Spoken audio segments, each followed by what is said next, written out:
வணக்கம். இன்றைக்கி நான் உங்ககிட்ட ஷேர் பண்ணுற விஷயம் என்னென்னு பார்த்தீங்கன்னா, இப்போ தன்னறிதல் நிகழ்ந்துருச்சு இல்லைங்களா? நான் முன்னாடி பேசின மாதிரி அந்த தன்னறிதல் நிகழ்ந்துருச்சுங்கிறத உணர்ந்தோன்னே வெளியில் சொல்கிறதுக்கு நமக்கெல்லாம் நடந்திருக்குமா? ரெண்டாவது, இது கற்பனையாக இருக்குமோ? இதுக்கு தகுந்த ஒருத்தர் நமக்கு சான்று அளிக்கணும். நீங்கள் தன்னை அடைஞ்சிட்டீங்க, செல்ஃப் ரியலைசேஷன் அடைஞ்சிட்டீங்க, அப்புறம் நீங்கள் ஞானத்தன்மை உங்களுக்குள்ளே மலர்ந்துருச்சுங்கிறத யாரோ ஒருத்தர் சொல்லணும். இல்லைன்னா நம்மளை பார்த்தோன்னே நீங்கள் பெரிய ஞானி மாதிரி இருக்கீங்கய்யா, நீங்கள் பேசுறதெல்லாம் பயங்கரமாக இருக்கியா அப்படின்னு ஒரு வார்த்தை சொன்னால் தான் இங்கே ஏற்றுக்க முடியுது. இந்த காலத்தில் அந்த தன்மை வந்துருச்சுங்கிறத வெளியே சொல்கிறதுக்கே பயப்படுறாங்க. அது என்ன ரீசன்னா, எல்லோரும் என்ன சொல்லியிருக்காங்கன்னா, நீங்கள் அடைஞ்சதை சொல்லக்கூடாது, மற்றவங்க உங்களை பார்த்தோன்னே தெரிஞ்சுப்பாங்க, அவங்க உங்கள் முகத்தையும் உங்கள் பேச்சையும் உங்கள் நடவடிக்கையும் உங்கள் செயலையும் பார்த்தோன்னே நீங்கள் தன்னை அறிஞ்சிட்டீங்க, ஞானம் அடைஞ்சிட்டீங்கன்னு உணர்ந்துருவாங்களாம். நான் என்ன சொல்கிறேன், அவங்களுக்கு அப்படின்னா என்னன்னே தெரியாது அப்படின்னு வச்சுக்கோங்க. ரெண்டாவது, அவங்க உங்களுக்கு கீழ்நிலையில் இருக்காங்கன்னு வச்சுக்கோங்க. சப்போஸ் அந்த தன்னை உணர்ந்த ஞானியை நீங்கள் இன்னும் மீட் பண்ணல, ஆனால் நீங்கள் உங்களுக்குள்ளே தன்னை அறிதல் நிகழ்ந்து முடிஞ்சிருச்சு. நீங்கள் இப்போ என்ன பண்ணுவீங்க? இது என்னென்னா, இயற்கை நமக்கு உணர்த்துகிற விதத்தில் உணர்ந்துக்க முடியும். எனக்கு தெரிஞ்சு 8 வருஷம் முன்னாடி தன்னை அறிதல் நிகழ்ந்துருச்சு எனக்குள்ள. ஆனால் அதை நம்புறதுக்கு, அதை உணர்றதுக்கு, அதுதானான்னு உறுதிப்படுத்துறதுக்கு, அப்புறம் எனக்குள்ளே நடந்ததெல்லாம் நானே ஆய்வு பண்ணுறதுக்கு இதுக்கு இவ்வளோ நாள் ஆயிடுச்சு. இதை சொல்கிறதுக்கே பயமாக இருக்குது அப்படின்னா என்ன அர்த்தம்? இது யாரை இப்போது நம்மக்கிட்ட ஒரு டீச்சர், பெரிய டீச்சர் நமக்கு ஒரு பட்டம் கொடுத்துருக்காங்கன்னா, அது உள்நிலையில் நடந்ததுனால வெளியே சொல்லாமல் இருக்கணும். அப்படி சொன்னாமல் இருந்தால் அந்த பட்டம் கொடுத்தவருக்கு இழுக்குல்லவா? இப்போது என்னை சூட்சமமோ ஒரு குருவோ இல்லை என் மனமோ என்னை வழிநடத்தி கொண்டு போய் இந்த இடத்துக்கு நிறுத்திட்டு வச்சுக்கோங்க. அதுக்கு நான் உரிய மரியாதையோ இல்லை அதுக்குள்ளே உள்நிலையில் பணிவோ நான் தராமல், அது செயல்படுத்தின விதத்தில் நான் கொண்டு போய் நிறுத்தாமல், அதோட போக்கில் நான் போகாமல் போனால் யாருக்கு வழி ஏற்படும்? எனக்கு தான். அதனால் நான் ஒரு கேள்வி கேட்டிருந்தேன். எல்லோரும் இங்கே எந்த நிலையில் இருக்காங்க, எந்த மாதிரி மனிதர்கள் இருக்காங்கன்னு பார்க்கும்போது என்ன கேட்டால் ஒரு மாயை. அது கூட மாயை. எப்படி கேட்டிங்கன்னா, நம்ம இறந்ததுக்கப்புறம் தான் எனக்கு முக்தி வேணும், நான் இறந்ததுக்கப்புறம் முக்தி வேணும். இல்லை, இங்கே இருக்கும்போதே நடக்குது. ஜீவன் முக்தராக வாழ்கிறோம், ஞானம் அடைஞ்சு வாழ்கிறோம். நிறைய பேர் இருக்காங்க, நிறைய பேர் வாழ்கிறாங்க. ஆனால் அவங்க அப்படி இருக்கோங்கிறதே தெரியாமல் இருக்காங்கிறது தான் உண்மை. சரி, அப்படி தெரிஞ்சிச்சுன்னா முன்னாடி ஏதாவது லைட் எரியணுமா, இல்லை ஏதாவது கொம்பு வச்சுக்கணுமா, இல்லை ஏதாவது பர்டிகுலர் கலரில் இருப்பாங்களா, இல்லைன்னா இந்த தேவர்கள் மாதிரி கண் பிளிங்க் ஆகாமல் அப்படி இருக்குமா? அப்படிலாம் இல்லை. அதுவும் இந்த கலியுகத்தில் அந்த சக்தி யுகம் ஆரம்பிக்க வேண்டிய அந்த அடுத்த யுகம் ஆரம்பிக்க எண்டில் இருக்கும்போது இங்கே இயல்பாக நடக்கு அப்படின்னு தான் உணர முடியுது. என்ன கேட்டால், நான் உங்கள்கிட்ட ஃப்ராங்காக சொல்கிறேன். என்னென்னா, இந்த இந்த ஓலைச்சுவடியில் ஆகமங்கள், இந்த ஞானம் அடைஞ்சவங்க சொல்கிற ஒரு அறிகுறிகள் அப்படின்லாம் இருக்குல்ல, அப்படிலாம் எதுவுமே நடக்கவே இல்லை. இயல்பாக சாதாரணமாக அது அப்படி தான் நடந்துச்சு. ஆனால் நான் இப்போ தான் அந்த இப்போது எப்படி ஒரு மரத்து மேலே ஏறுறத, ஒரு கிளையில் ஏறி கொப்பில் ஏறி அப்படி கொம்பில் உச்சியில் போய் உட்காந்துட்டு அப்படி ஆனந்தம் மேலே திரும்பி பார்க்கும்போது தான், ஆமாம் நம்ம எப்படி மேலே வந்தோம், ஆமாம் வந்துட்டோம் அப்படின்னு ஒரு ஆசுவப்படுத்தி ஒரு ஆனந்த நிலை அடைஞ்சு திரும்பி உணர்ந்து பார்க்கும்போது தான் நான் இப்போ தான் யோசிக்கிறேன், எப்படி ஏறினோம், எங்கே காலை வச்சோம், எந்த மாதிரி பண்ணோம். சில பேர் யாராவது இன்னும் கொஞ்சம் ஏறின்னு சொன்னாங்களா, இல்லை எப்படி அந்த இடத்துக்கு வந்தோன்னு யோசிக்கிறேன்.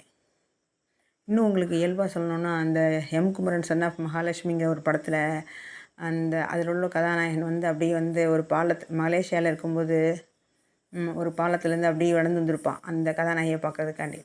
அப்போது அப்படியே அந்த பாலத்தொழி கலந்து அந்த இன்னொரு பில்டிங் வந்துடுவான்.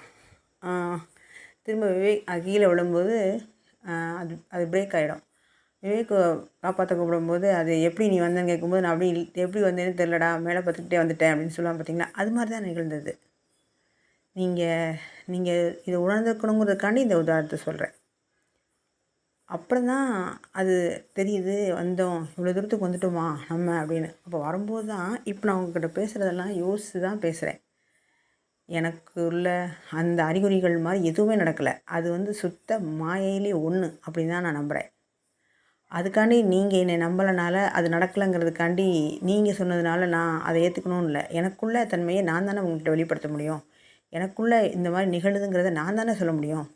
வேறு யார்ட்டையும் சொல்ல முடியும். எனக்கு வயிறு வலிக்குன்னா எனக்கு வயிறு வலிக்குங்கிறத நான் தான் உங்கள்கிட்ட சொல்ல முடியும். எனக்கு ஃபீவர்னால் எனக்கு தான் சொல்ல முடியும். ஆனால் நீங்கள் அந்த ஃபீவருங்கிறத தொட்டு பார்த்து டாக்டர் உணர்ந்துக்குவார். ஆனால் என்னோடய வயிறு வலியை யார் உணர்வா? அது மாதிரி தான் புறத்தன்மையில் தெரியாததுனால உள்ள அகநிலை நடக்கிறதுனால அதை வந்து டிக்ளேர் பண்ணணும். அதுக்கு ஒரு ஒரு ஒரு வாய்ப்பாக ஒரு சூழ்நிலை உருவாக்கணும். எனக்கு தெரிஞ்ச ஒருத்தர் இருக்கார். அவர் வந்து அவர் குருவே சொல்லியிருக்கார், நீ ஞானம் அடைஞ்சிட்டப்பா, நீ வந்து போகலாம், இந்த மாதிரி மக்கள்கிட்ட வந்து உன்னால் முடிஞ்ச உதவியை செய்யலான்னு. அவர் நம்பவே இல்லையாம்மா. அது மாதிரி தான் 12 வருடங்கள் அந்த அந்த சூழ்நிலைக்குள்ளே நடத்தி அதுக்குள்ளே ப்ராசஸ் நடந்து அது வெளியே வந்துடுது. எப்படி 10 மாதம் ஒரு குழந்தை வயிற்றுக்குள்ளே இருக்கோ, நான் இல்லை 12 மாதம் வச்சுக்கிறேன், இல்லை எனக்கு வந்து 6 மாதத்துலேயே போதும் அப்படின்னு நம்ம சொல்ல முடியாது. அதே மாதிரி ஒரு உணவு சமைக்கும்போது அரிசி வெந்துக்கிட்டு இருக்கு, அரிசி போட்ட அந்த கொதிநிலை வந்த 10 நிமிஷத்துலேயோ 5 நிமிஷத்துலேயோ வேகிறதுக்கு முன்னாடி ஒரு செகண்ட் எடுக்க முடியாது. அது மாதிரி இந்த ஞானம் அடைதலுக்கும் ஒரு டூரேஷன் காலம் இருக்குது, சரியாக பயன்படுத்தினா. அதில் எப்படி நம்ம வந்து அரிசியை போடும்போது அடுப்பை வந்து குறைச்சி வச்சாலோ, தணல் கம்மியானாலோ, அந்த நீரின் அளவு சரியாக இல்லாமல் இருந்தாலோ, ஏதோ அதோட தன்மைக்கு ஒத்து வராத செயல் நடக்கும்போது அங்கே ப்ராசஸ் வந்து நடக்காமல் கொஞ்சம் எப்படி வந்து தவறாக நடக்குதோ அதே மாதிரி தான் இங்கேயும். கண்ணு முன்னாடி இருந்திருக்கோம், ஆனால் நமக்கெல்லாம் நடக்குமா?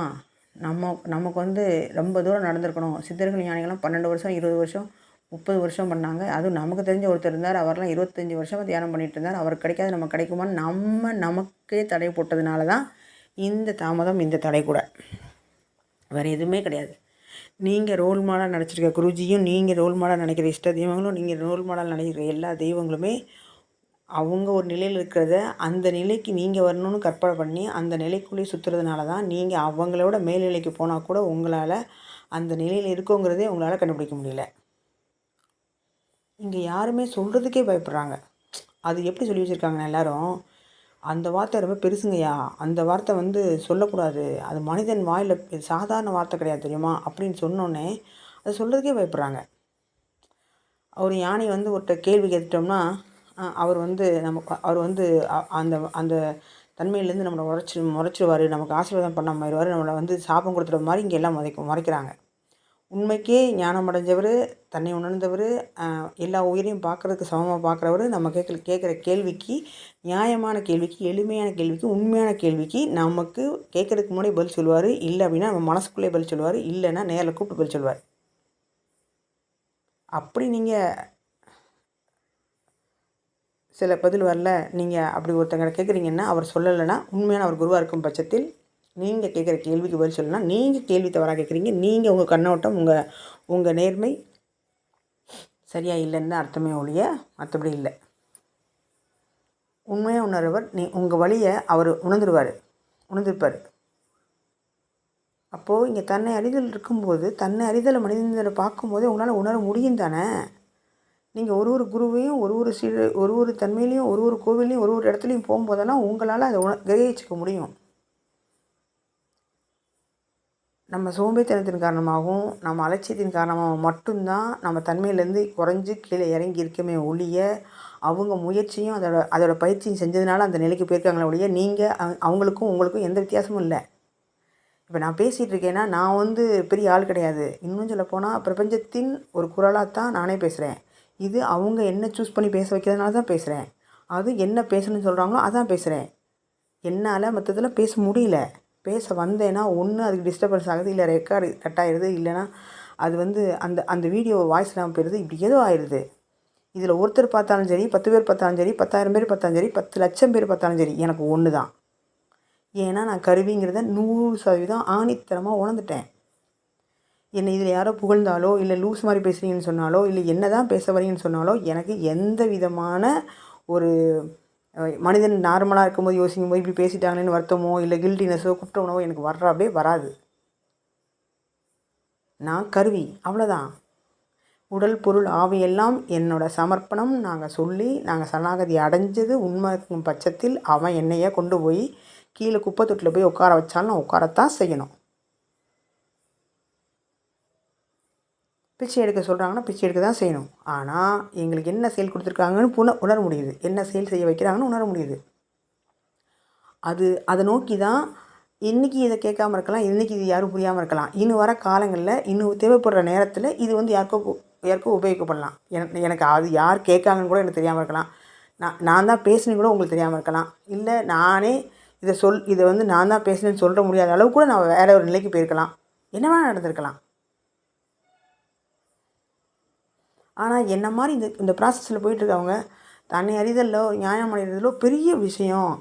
அது வந்து சொல்லித்தரவங்கள என்ன பண்ணுறாங்கன்னா சுத்த விடுறாங்க. அது சுத்த விடுறது எதுக்குன்னா, நீ நேர்மையாக இருக்கியா, நீ வந்து வைராக்கியமாக இருக்கியா, நீ வந்து இதை வாங்குறதுக்கு தகுதி இருக்கியான்னு செக் பண்ணாங்களே ஒழிய மற்றபடி இல்லை. அது உண்மையாக நேர்மையாக இருக்கவங்களுக்கு புரிஞ்சுக்கிறோம் இந்த நோக்கத்தில் தான் அவங்க செய்கிறாங்கன்னு. ஒரு குரு வந்து ஒருத்தங்களை வந்து ஒரு 50 பேர் 100 பேர் உட்காந்துருக்க இடத்துல வந்து ஒரு 2 பேர் தான் சூஸ் பண்ணியிருக்காங்க. அந்த 2 பேருக்காண்டி தான் மொத்தமும் பேசுவார், 2 பேருக்காண்டி தான் எல்லாமே செய்வார். அந்த 48 பேர் சும்மா பொழுதுபோக்குன்னு அவருக்கும் தெரியும். ஆனால் 50 பேரை வச்சு அவர் பேசுவார், 200 பேர் வச்சு பேசுவார். அந்த 2 ஆத்மாக்களுக்காண்டி சொல்லணுங்கிற விதி இருந்தால் அவர் பேச செய்வார்.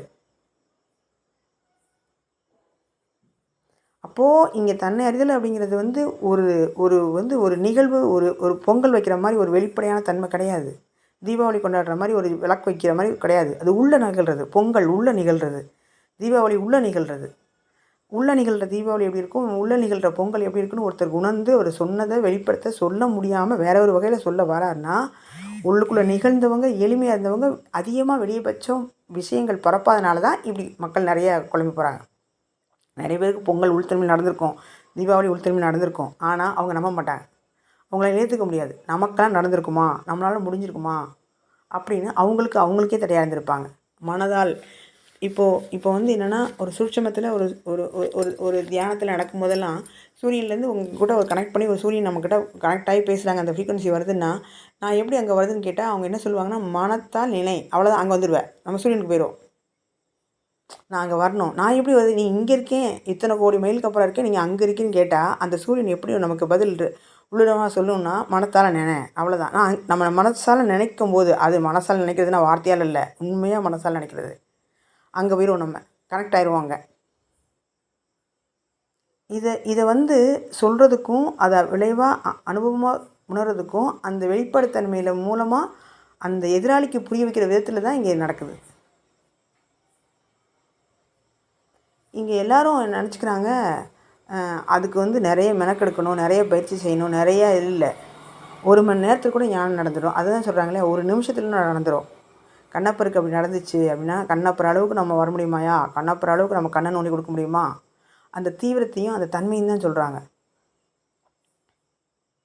அப்போ நம்ம வாய் வார்த்தையாக தானே பேசுகிறோம், வைராக்கியம் வந்து சுடுகாட்டு வைராக்கியமாக தானே இருக்குது அப்படிங்கிறத நம்ம ஏற்றுக்கிட்டு ஆமாம் அப்படின்னு நம்ம உணர்ந்துட்டு நம்ம என்ன நிலையில் இருக்கணும்னு புரிஞ்சாதான் மற்றவங்கள வந்து கேலி பண்ணாமையும், மற்றவங்கள குறை சொல்லாமையும், மற்றவங்களுக்கு வந்து இப்படி நடந்துச்சுங்கிறத வந்து ஆராய்ச்சி பண்ணாமையும், நமக்கு என்ன நடந்துக்கிறத நமக்கு உண்மையாக உணர்ந்து நம்ம வெளிப்பட்டு நம்ம அந்த செயல் நோக்கி வெளிப்படுத்தி செய்ய முடியும். முடிஞ்சால் உதவி பண்ணணும், இல்லையா அமைதியாக இருக்கணும்.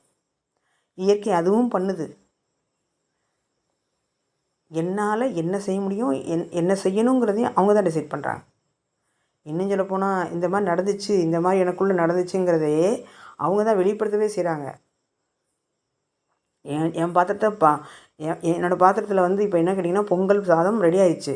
பொங்கல் வந்து எனக்குள்ளே நடந்துச்சு. ஆனால் பொங்கல் நான் பார்த்துட்டேன். ஆனால் பொங்கல் எப்படி வந்துச்சு, பொங்கல் எந்த ப்ராசஸ்லாம் நடந்துச்சு, எப்படிலாம் அவங்க செஞ்சாங்கங்கிறத பின்னாடி தான் சொன்னாங்க எனக்கு. ஒருத்தங்களுக்கு முன்னாடி சொல்லி ப்ராசஸ் நடந்திருக்கலாம், ஒருத்தங்களுக்கு நடந்துகிட்டு இருக்கும்போதே அந்த கான்சியஸை கொடுத்துருக்கலாம்.